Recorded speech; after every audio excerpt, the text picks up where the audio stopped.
पश्चिम बंगाल के जंगलों से घिरे इलाके में एक छोटा सा गांव था, बागजोड़ा। दिन के उजाले में यह गांव बिल्कुल सामान्य लगता था, लेकिन सूरज ढलते ही यहाँ की हवा बदल जाती। लोग जल्दी जल्दी अपने घरों के दरवाजे बंद कर लेते, क्योंकि गांव के एक सिरे पर खड़ा था एक पुराना, जर्जर, दो मंजिला मकान। टूटे दरवाजे, काली पड़ी दीवारें और हमेशा अंधेरी खिड़कियां। गांव वाले उसे एक ही नाम से जानते थे, निशीथिनी का घर। कहा जाता था कि आधी रात के बाद जो भी उस घर के पास जाता है, वो या तो लौटता नहीं या लौटकर पहले जैसा नहीं रहता। राहुल शहर से छुट्टियां बिताने बागजोड़ा आया था।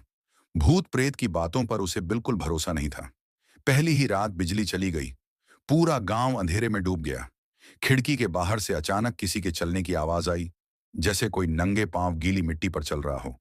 तभी एक ठंडी धीमी आवाज आई, राहुल।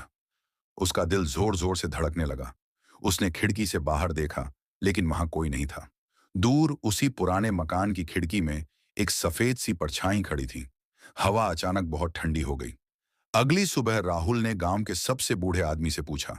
बूढ़ा कुछ पल चुप रहा, फिर कांपती आवाज में बोला कि रात में अगर किसी औरत की आवाज सुनो तो पलटकर मत देखना, वही निशीथिनी है। कई साल पहले उस घर में एक औरत रहती थी। हर रात किसी का इंतजार करती थी। किसका, कोई नहीं जानता। एक रात उसका इंतजार कभी खत्म नहीं हुआ, लेकिन वो खुद भी कभी वहां से जा नहीं पाई। उस दिन के बाद राहुल के साथ अजीब अजीब बातें होने लगीं। हर रात उसे वही फुसफुसाहट सुनाई देती। दरवाजा खोल। कमरे में हमेशा गीली मिट्टी जैसी गंध रहती।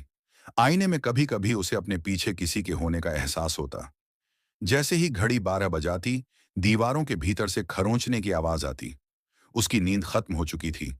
डर उसकी आंखों में उतर आया था। आखिरकार एक रात राहुल ने सच जानने का फैसला किया। आधी रात, पूरा गांव सो रहा था।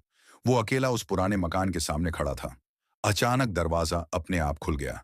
अंदर से आवाज आई, तू आ गया। जैसे ही वो अंदर गया, दरवाजा जोर से बंद हो गया।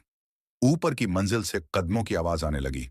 फिर वो दिखी, लंबे बिखरे बाल, चेहरा धुंधला और आंखें बिल्कुल खाली। उसने धीरे से कहा, मैं बहुत समय से इंतजार कर रही थी। अब तू ही मेरा इंतजार पूरा करेगा। अचानक चारों तरफ अंधेरा छा गया। सुबह जब गांव वाले उस घर में गए, तो ऊपर की मंजिल में राहुल बैठा मिला। उसकी आंखें खुली थीं, लेकिन उनमें कुछ भी नहीं था। वो बस बार बार एक ही बात फुसफुसा रहा था, निशीथिनी अब अकेली नहीं है। आज भी कहा जाता है कि बागजोड़ा में आधी रात के बाद अगर कोई उस घर के पास से गुजरे, तो हवा में एक धीमी आवाज सुनाई देती है, किसी का इंतजार अभी बाकी है।